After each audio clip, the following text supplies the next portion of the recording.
My name is Horacio Almanza Alcalde, and I work for the National Institute for Anthropology and History in Chihuahua, Mexico, where I do research.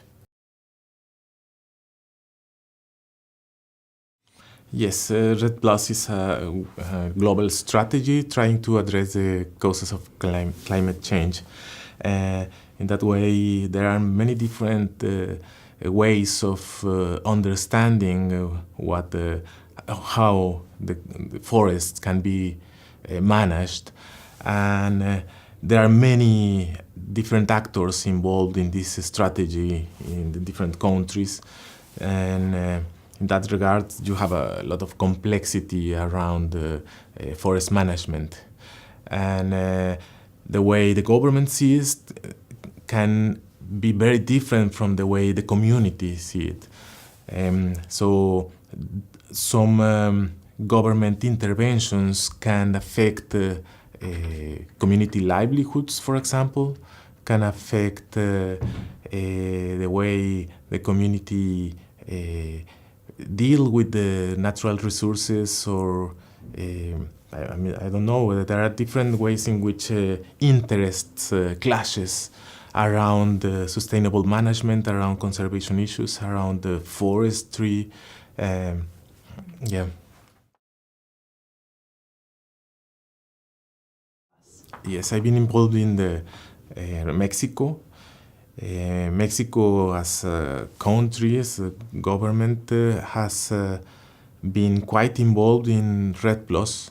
It's very advanced in the way the strategy has been developed. The Mexican government has adopted a sustainable rural development approach, which is quite interesting. I believe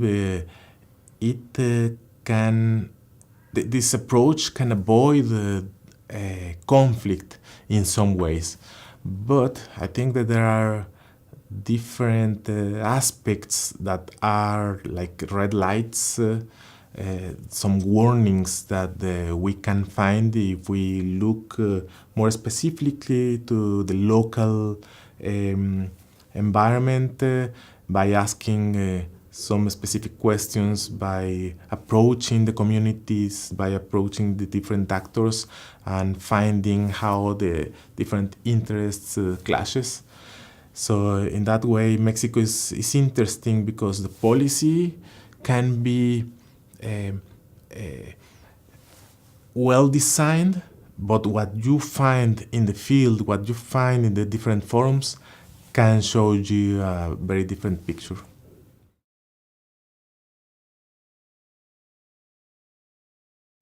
I think that the social factors should be taken into account more profoundly. Dominant actors like the government, like the private sector, like some international actors, donors, can have an interesting view in designing policies, in designing laws, but what I found is that not very often the community's point of view is taken into account.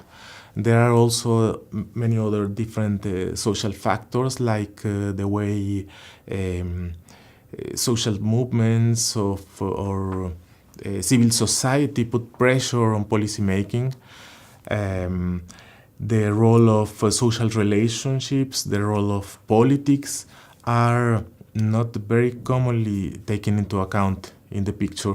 I feel that if we take that look, we are going to find a more complex reality, and that can help us to address more effectively the different problems by designing policies, by intervening over communities, by making laws, things like that.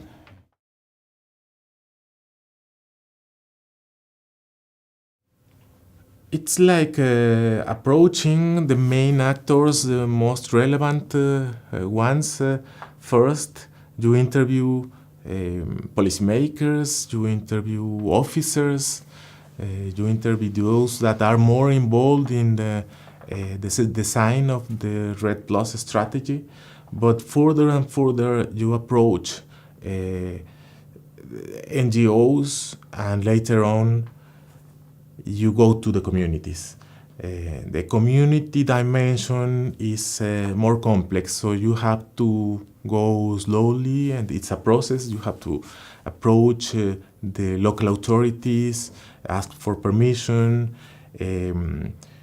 to be very careful in how you enter in the community, and start addressing some specific people, asking questions, making some interviews, but also observing the different dynamics.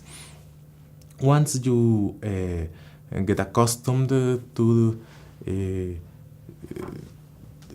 dealing with the people, the dynamics within the community, you start getting more information, more understanding of how the community sees the policies and the programs that are being carried out.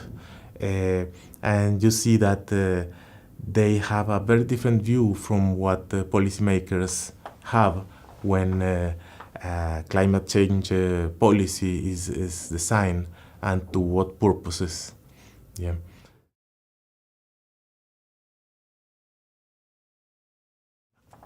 Basically, I think that policies should be designed more from the bottom up, which is not easy, which is more complicated, but I think in that way it's more effective, and you will have a more legitimate decisions, and in that sense more effective in how these policies are implemented. Unfortunately, these decisions are not adapted to the dynamics and to the local reality.